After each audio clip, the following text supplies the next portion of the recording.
Alright, here we go. Let's cruise on and keep talking about these review topics, if you will. So we're going to jump into operant conditioning. We've already been through respondent.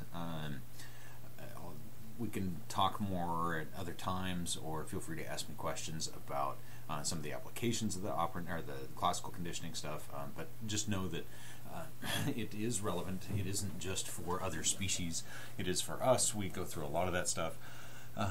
And it is one component that makes up behavior, that all the behavior that we engage in. Operant conditioning kind of picks up the other part of that. So we're going to dig into that, and I'm going to again zip through this. Some of this is stuff we've already talked about in the past. All right, operant conditioning. Here we go. Basically, voluntary behavior. All right. So anything that you do that you quote unquote choose to do, and I put quote unquotes there for various reasons, but basically. We're going to find out through this content that the implications of behavior is that the choice is probably not quite what you think it is. All right.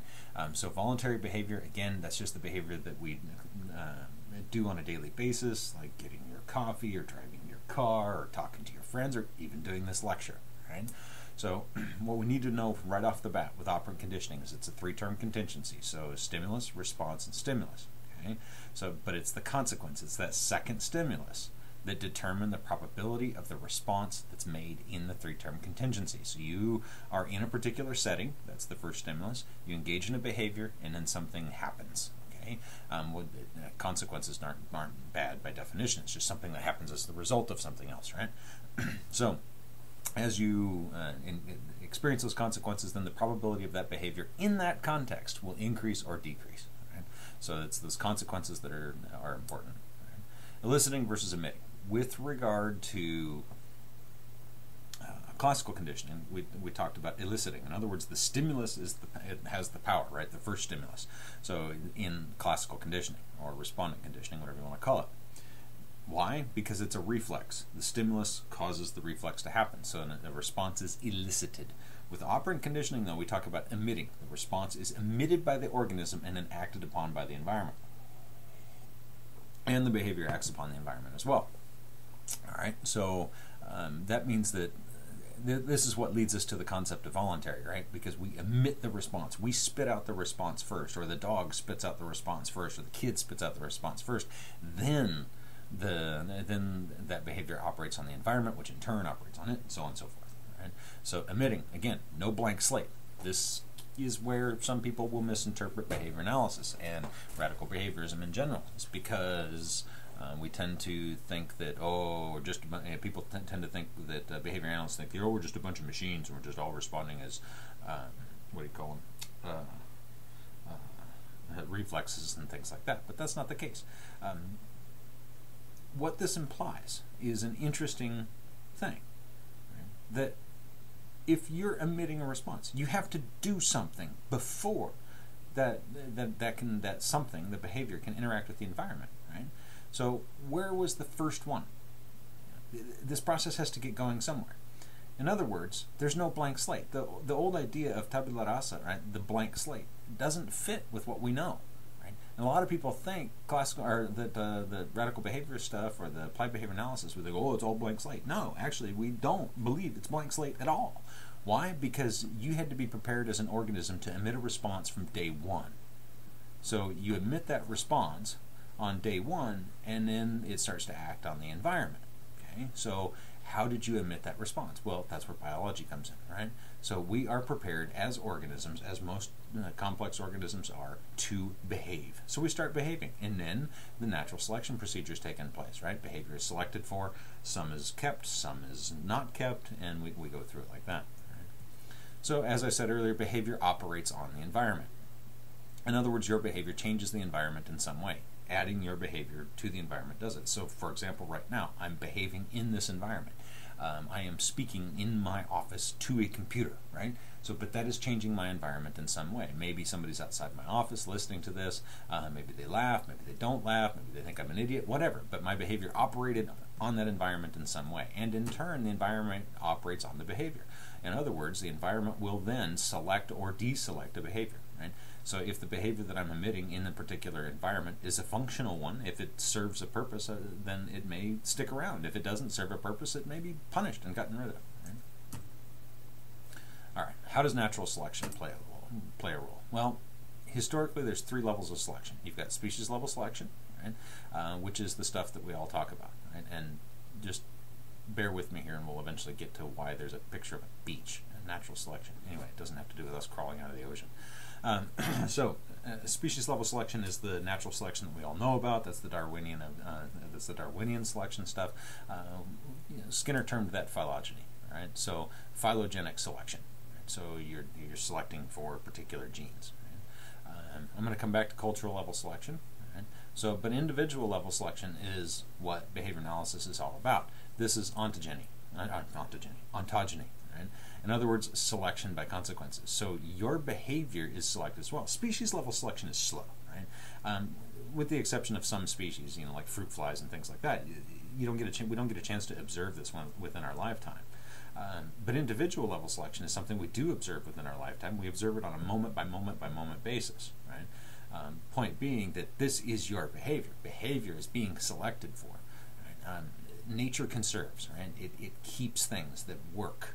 And so it makes sense that if nature produced this process called natural selection, right, or if natural selection is part of nature, that maybe that exists on more than one level. It doesn't just have to be for species level. And in fact, we've found that it exists on individual level as well. Now, there's an argument about cultural level. So, and the reason I put cultural level in there in that order and not at the bottom is because there's a hierarchy here. Species level is the slowest. Cultural level is a little bit faster than that. Individual level is very fast. This happens on a daily basis. But cultural level can happen over a long period of time. We're talking probably within our lifetime we've seen cultural changes within the United States, cultural changes within other countries, cultural changes across the world, cultural patterns, cultural procedures. What do we do as a culture? That culture does change. The United States now is not like it was in the 1950s, right? So the culture has changed. Right? So that cultural level selection, what works for a large group of organisms interacting with each other, is essentially going to maintain, and it's slowly going to change over time, right? So you may wonder why in the world natural selection in this picture, because if you look carefully, there's a ton of natural selection going on. Ignore the little sheep on the hill, because that's not what I'm talking about. I don't know if you can see them, but there are a bunch of sheep on there. But it has to do with the rocks. Right? People often think natural selection is this really highly complex process that works just for species, and they want to argue with it. Well, first off, the argument is pointless. You can't really argue with it. The evidence is overwhelming. Again, this is one of those things that is the difference between what we understand about nature and what, as a scientist, and what we understand about nature as just an average Joe out there. It's only basically in the media, and typically only in the media in the United States, where there's arguments against natural selection. It's kind of goofy. So, in fact, we're kind of the laughingstock of the world, and the other countries tend to think that we're just kind of way behind the times, and that we need to move forward and accept things as they are based on the scientific findings. So, anyway, natural selection in the picture. It's actually in the rocks. Right? If you look carefully at those rocks, they're distributed in a particular way. Right? There's a pattern of how the rocks are distributed. Larger rocks, smaller rocks, they're distributed differently on the beach. If you think about a beach, right, where are the smaller rocks? Where are the bigger rocks? Where's the sand? That type of stuff. It's all naturally selected. So natural selection works on a rock level too. Right? And that's, again, there's no active process of the organism in natural selection. The rock didn't decide to roll where it is. It ended up where it is. Right? And the small rocks are distributed relative to the large rocks in different ways. Right? So that's the reason I bring that up, is because you don't really control. This is not an active process. When humans don't decide, oh, I don't need my little toe anymore, so we're going to just deselect that. No, that's not how it works. It's a very passive process on the part of the organism. And interestingly enough, individual level selection is the same way. You engage in a particular behavior, that behavior is going to go away or it's going to stay. Right? Now, because of what we know about self-management and things like that, you can influence the process, and you can say, okay, maybe I can reinforce myself or punish myself, or I can have someone else do it for me. So you can be involved in that level, but the actual selection itself isn't done by you. It's not a decision you make. It's done by the environment. and the environment will select or deselect the response that you engage in. Just like at a species level. Species don't decide to go extinct, right?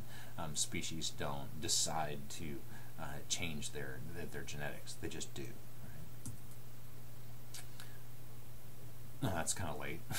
Anyway, operant conditioning. This is where operant fits. So when we talk about operant conditioning, what we're really talking about is individual level natural selection of behavior. Right? This requires variation, just like you have to have variation in the genetic code, in the genes, and so on and so forth. You have, for the species level, you have to have variation in behavior. If you don't vary your behavior, you're going to get stuck, right? You're going to kind of get into a rut. So, and there's going to be nothing to select or deselect for. You'll just kind of keep doing the same thing over and over again, right? So if you're in an environment, you're getting frustrated, you're not sure what to do, basically the idea is do something different, try something new, because that try something new may be selected for, may be the thing that environment is after, so to speak. So we have to engage in lots of behavior in order for individual selection to occur, and it just so happens that we do. Consequences are simply stimuli. They are nothing, there's nothing good or bad about a stimulus. Okay? That picture is a stimulus. My voice is a stimulus. That is a consequence. Right? It can be a consequence. Right? Anything that follows a behavior is a consequence. Right? That's all there is to it.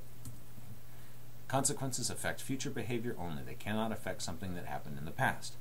So if you engage in running a red light and you get a ticket for it, that ticket is the consequence, right? But it's not going to affect what you've already done. It's going to affect what you do in the future, and whether or not you will be likely to run red lights in the future. There is no moral value to consequences. A lot of people think that consequence is a negative word. It's like it has this negative connotation. Well, that's because in the vernacular, in the everyday language, it does have that negative connotation. But in science, it does not. It simply means what happens after something else. What's the consequence of something? Immediate consequences for training purposes are by far the most effective ones. The quicker you can deliver the consequence, or the quicker the consequence is delivered to you, the more likely you are to adjust your behavior to that particular setting.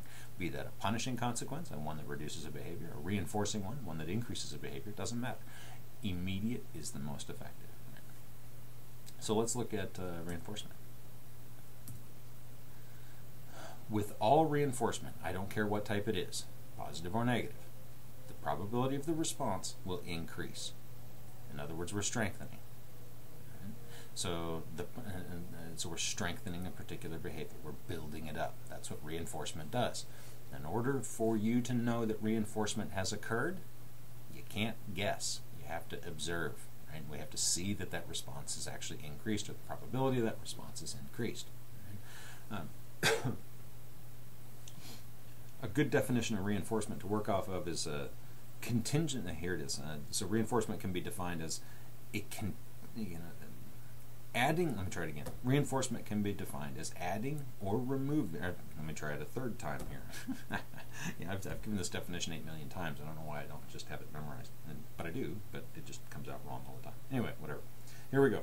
So reinforcement is defined as the contingent removal or addition of a stimulus following a behavior that increases the probability of that behavior happening in the future. So notice there's a key there, contingency. The behavior has to happen first in order for the consequence to happen, in order for it to really be reinforcement. So the process itself, so when we think about the process, it's called reinforcement. The stimulus itself, the one that actually changes the behavior, that's called a reinforcer. In order to know that reinforcement has occurred, as I've already said, you have to watch the behavior.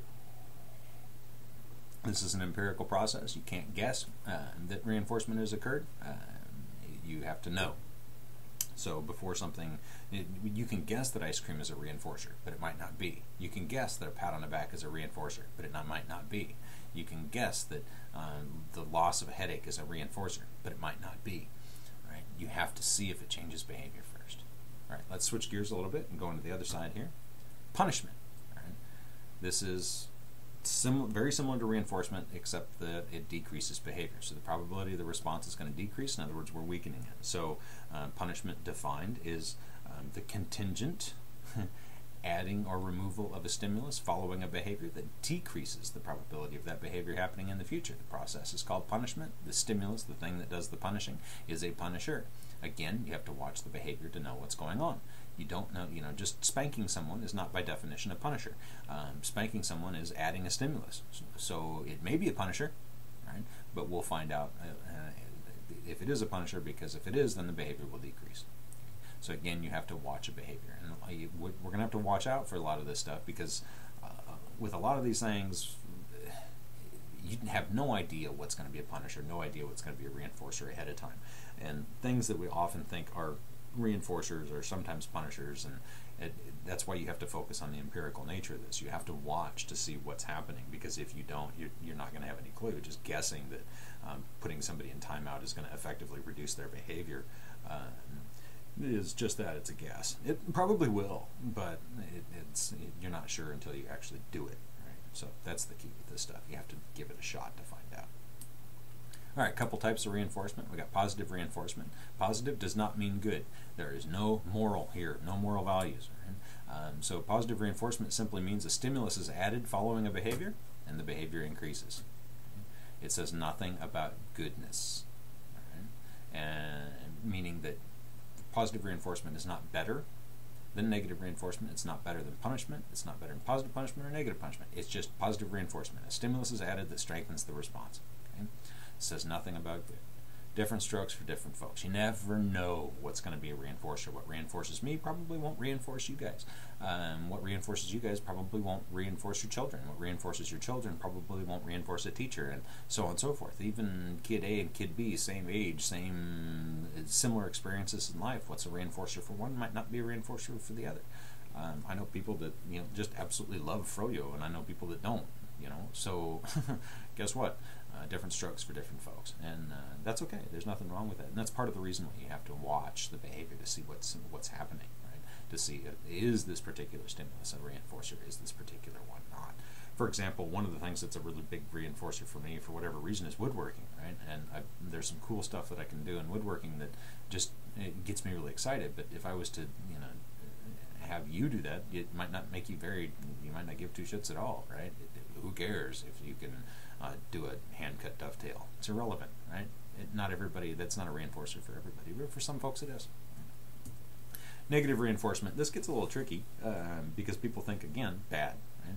Negative must mean bad. No, negative simply means the loss of a stimulus, the removal of a stimulus. So in other words, we're going to remove a stimulus to strengthen a behavior. That's negative reinforcement. A lot of people often think that it's removal of an aversive stimulus. Again, not true, because the aversive is an inference. I don't know what's aversive to somebody. I don't know if having your hand on a hot plate is aversive or not. It probably is, but I don't know. I don't know if a headache is aversive or not, but it probably is, but I don't know for sure. Again, we're a pretty strict science, so we're not going to do those inferences. We're not going to make those guesses. But again, a stimulus is removed and a behavior increases. That's the key here. So a good example of negative reinforcement is any car. So you get a car and you start it up, you start moving, and the thing goes beep, beep, beep, beep. Why? Because you didn't put on your seatbelt. So you put on your seatbelt, and what happens? The beep, beep, beep, beep goes away. Right? So once that beep, beep, beep goes away, that loss of that stimulus reinforces you putting on your seatbelt when you get in the car. Right? That's why that thing's there. It's to get you to put on your seatbelt. And it increases the probability that you will to avoid that in the future. Which leads me to escape and avoidance. If somebody is escaping some task, for example, tell a kid, okay, we're going to do sustained silent reading, the kid freaks out or whatever, right? So the kid freaks out and then gets taken to the principal's office. What do you think that might be?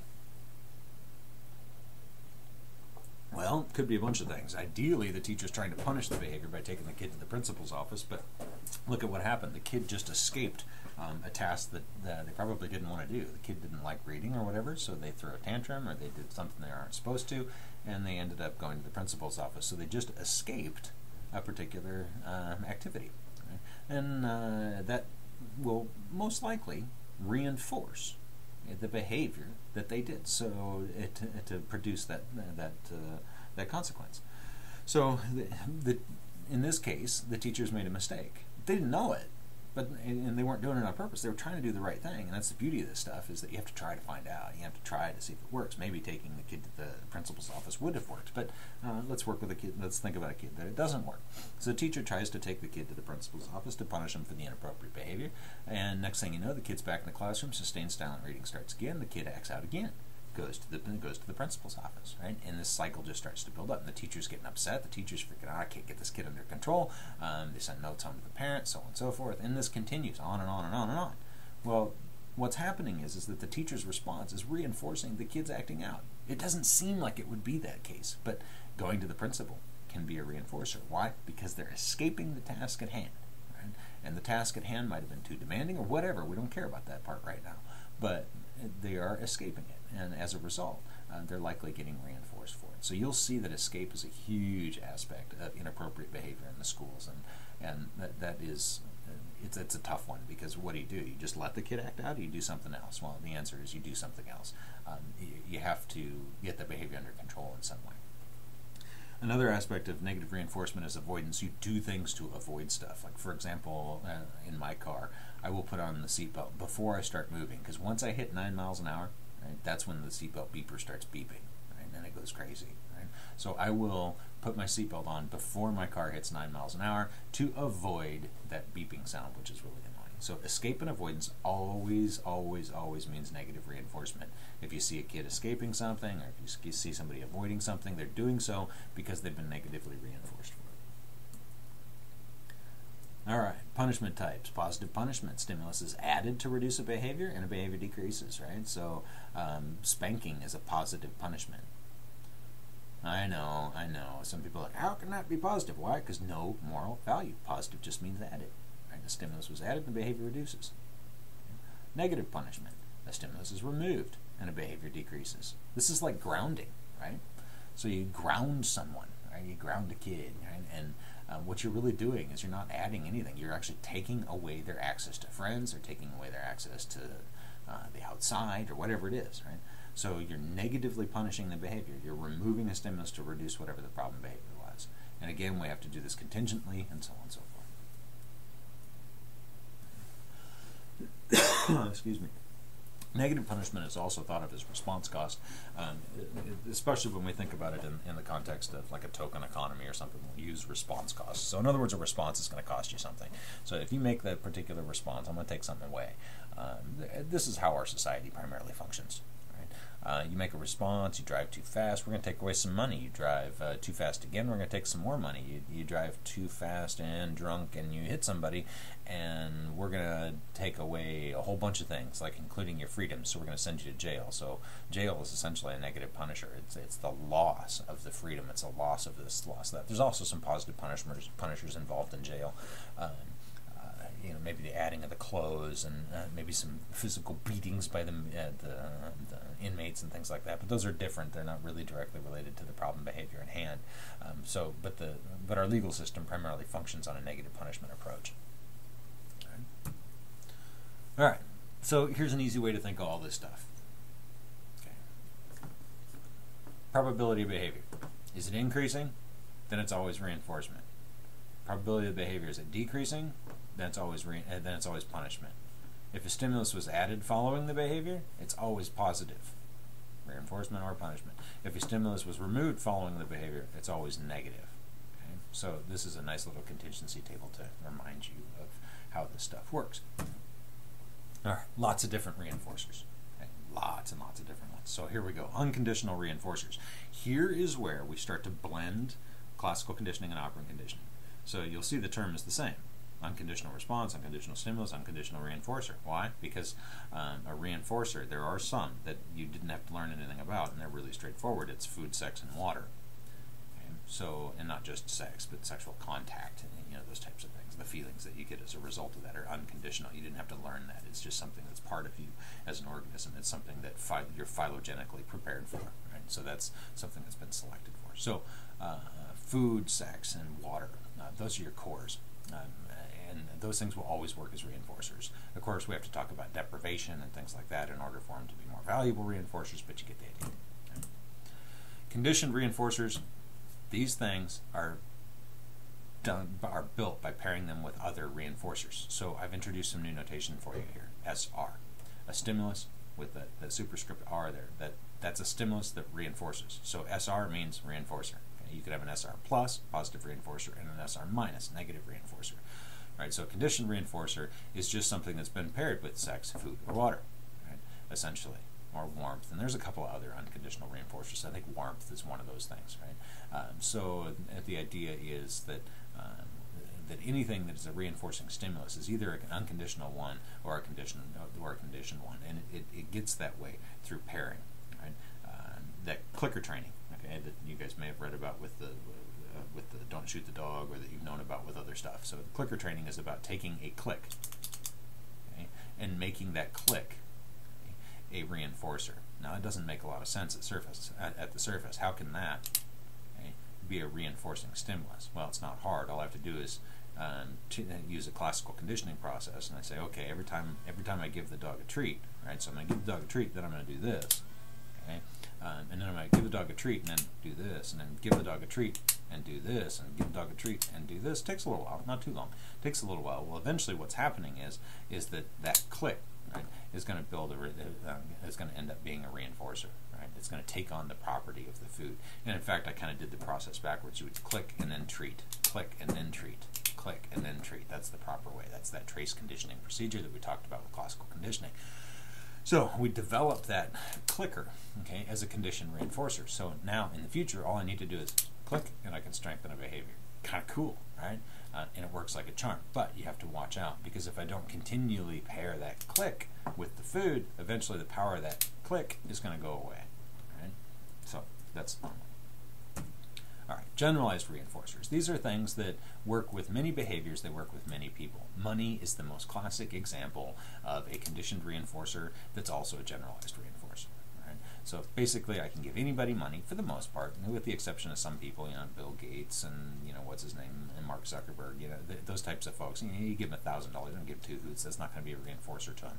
Why? Because they're satiated on reinforcers, on that type of reinforcer. So we'll deal with that stuff later. It's motivating operations and establishing operations and those types of things. So anyway, so generalized reinforcers, these are things that work across the board. This is the type of stuff that we like to have in our toolkit, so to speak. The more generalized reinforcers you have access to, the better off you are. So food is a generalized reinforcer, but it's an unconditional reinforcer. It works for everybody. Okay, but of course you can't really be satiated for the most part. So it works even with people that are satiated too, and we'll get into all those details later on. So anyway, that's what we need to know about types of reinforcers. All right, let's look at some examples here about how all this works. So here's the real notation. So I started with SRS. Let's add it, and let's add some procedures. Let's add some components to that. SD, that's a discriminative stimulus, a stimulus that discriminates. Right? In other words, this is your context that you're in. All right? Then there's a response, and there's a stimulus reinforcer. So a reinforcer that's positive and or negative. Okay? So discriminative stimulus, this is behaviors under control of a stimulus. And I put control in quotes there because it's not really under control of the stimulus. It's under control of the consequence. But that consequence strengthens a behavior in a particular context. So therefore, in a context, you know what to do. Right? In other words, that context is controlling your behavior. But the consequences are still the key. Right? So I'm going to set these up. These are a series of 3-term contingencies here. So, and at the end of it, you'll see what each answer was, so to speak. So the SD is me saying, describe reinforcement. So I stand up in class and I say, describe reinforcement. Somebody in the class will make a response. It's an increase in behavior, blah, blah, blah, blah, blah, blah, blah. Right? You provide the answer. If you're accurate, my response would be, well done. Right? So your job, is it positive reinforcement, negative reinforcement, positive punishment, or negative punishment? Pause. It is positive reinforcement. Okay? Why? Because the well done was added. Assuming that your behavior was correct. So if you gave the correct definition for the discriminative stimulus, which was describe reinforcement, that was the discriminative stimulus, was me asking you to describe reinforcement, well done. Right? So you could think of each question on the test as its own 3-term contingency. Right? All right, your car's not handling well, so it's shaking all over the place, having a hard time keeping it cruising down the freeway, right? That's a discriminative stimulus. So what do? You might go get an alignment. Okay? The result, the wobble goes away. Okay, so now you can steer your car better. Positive, negative reinforcement. What do you think? Pause. Negative reinforcement. Okay, why? Because the wobble went away, the stimulus disappeared. So that reinforces, okay, it increases the probability that you will get an alignment in the future if your car is not handling well. Making curry. I added too much ginger the other day. The result was it tasted bad, like really bad. Ha ha ha, way too bad, right? Positive punishment, negative punishment? Positive. Okay, so positive punishment because the bad taste was added. So in the future, I'm less likely to add a lot of ginger. Okay, I'll reduce the probability of adding too much ginger. Right? Your computer asks you, confirm delete? You're not paying attention. You hit yes. You lose your paper. Negative punishment. Right? The loss of the paper will probably decrease you pressing yes. More accurately, I could probably restate this as you ignoring the question. Right? Just that quick hitting the yes button like we always do. We ignore those little prompts. You should never do that, by the way. You should always read those things because sometimes they're extremely important, as in this case. So ignoring the prompt would decrease in this scenario. So I should probably change that rather than just pressing yes. It's more about ignoring that response, that prompt. All right. That's the three-term contingency in a nutshell. Using that three-term contingency, we can basically describe all operant behavior. You take that three-term contingency, you combine it with classical conditioning, and you get a strong description of all behavior out there. Okay.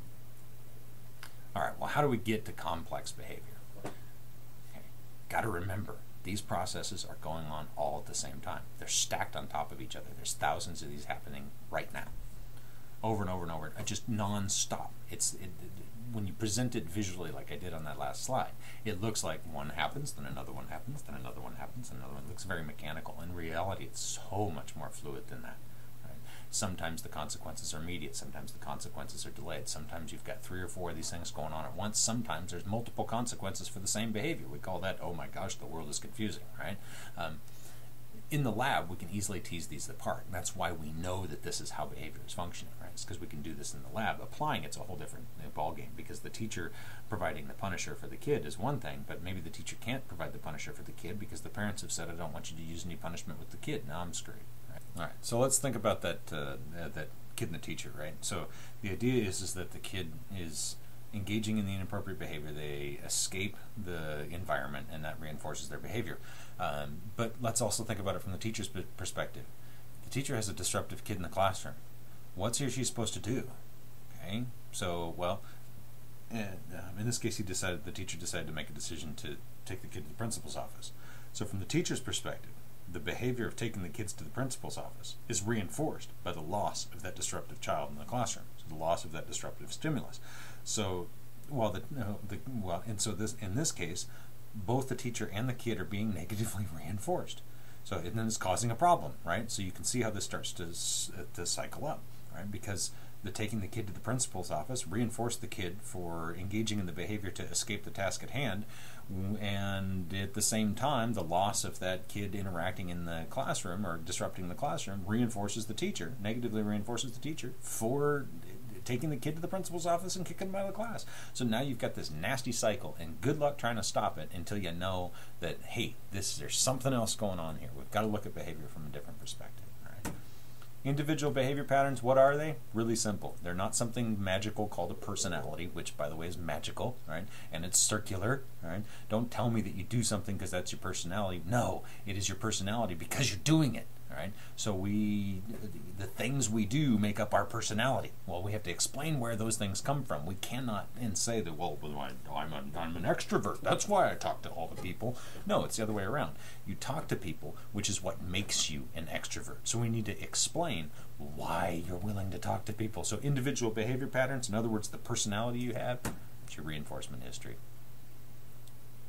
It's not easy to adopt this perspective because it's different than what we've been taught. It's different than what our culture requires us believe, and so on and so forth, right? It is a challenge, right? But and then some people like to argue that, well, no, it can't be reinforcement history because I have 2 children and I raised them exactly the same. BS. You did not raise them exactly the same. You and your brother, you and your sister were not raised identically. Did you have all the exact same experiences from the very moment you were born? No. and you never know which one of those experiences is what changes your behavior. And let's not forget that there's also this little thing called genetics. You start out different to begin with, and remember, organisms emit the responses. That means that emitting came from somewhere. It starts out by emitting responses based on your genetic code. Right? So you initiate a response, then the behavior acts on it. Some people are born more, what do you call there's different, I hate even using the word personality, but there's different behavioral patterns that kids will have even from the day they're born. Right? Some kids are more fussy than others. That's probably not a reinforcement thing. They probably just start out that way. That's probably just the way the brain's wired from the time they're born. And the next one that you have, or the next one that you're interacting with, isn't as fussy. So there's all these differences, right? So behavior analysts, we don't believe that it's a blank slate. Not at all. You come to the table with a whole bunch of stuff. You've got to know how to. You can't have a blank slate because your brain has to be able to interpret what's going on in the world, right? You need to have that reward center, that, in other words, the reinforcement center. You got to have all that stuff in order for you to be a functioning individual. And if you had a blank slate, you would have to learn how to learn, right? But we know from day one that we automatically do things, right? We do things, and then our behavior is strengthened, it's weakened. So there is a system there. It's not a blank slate. But does that mean you're born with all the behaviors that you ever engage in? Hell no, right? You learn them, you strengthen them. All that voluntary stuff is stuff we do, right? And those can be modified. So that reinforcement history, all that stuff you've gone through your entire life, made up who you are today. And I think that's pretty cool. I think it's awesome. It's fun, and it makes you realize that, in a sense, our country is right. In a sense, that the fact that you can do anything you want, that is true to some degree. I mean, think about it. If I set up the contingencies properly in my life, I could pretty much do anything. Do I want to be a Navy SEAL? I'm a little too old for that, but back in the day, maybe that was something I could have chosen to do. I said, okay, if this is something that's interesting to me, how do I set up the contingencies to select for that? Well, I would have to be in great shape. I'd have to do this and that. I'd have to join the military. I'd have to take the tests. I'd have to blah, blah, blah, and so on and so forth, right? So is it possible that I would have been a Navy SEAL? Not likely. Why? I was just never built that way. I was just not, probably, for crying out loud, I don't like being cold, so it's not going to work, right? So in my context, it isn't going to happen, but something else could have. Maybe I could have been a lawyer, right? Maybe I could have arranged the contingencies to select for myself being a lawyer. So there is the possibility of that, but you also have the environment that you're working in, and the constructs that are around you, and you do have limitations. Like, for example, I'm not going to be able to spend $1 million next month. Why? Because I don't have $1 million. How am I going to get it? There's no way I'm going to get it in a month. So just because I want it doesn't mean it's going to happen. So that's the other side of that. There are limitations. There is a world that we operate in. We're not independent of that world, and we're not independent of our context.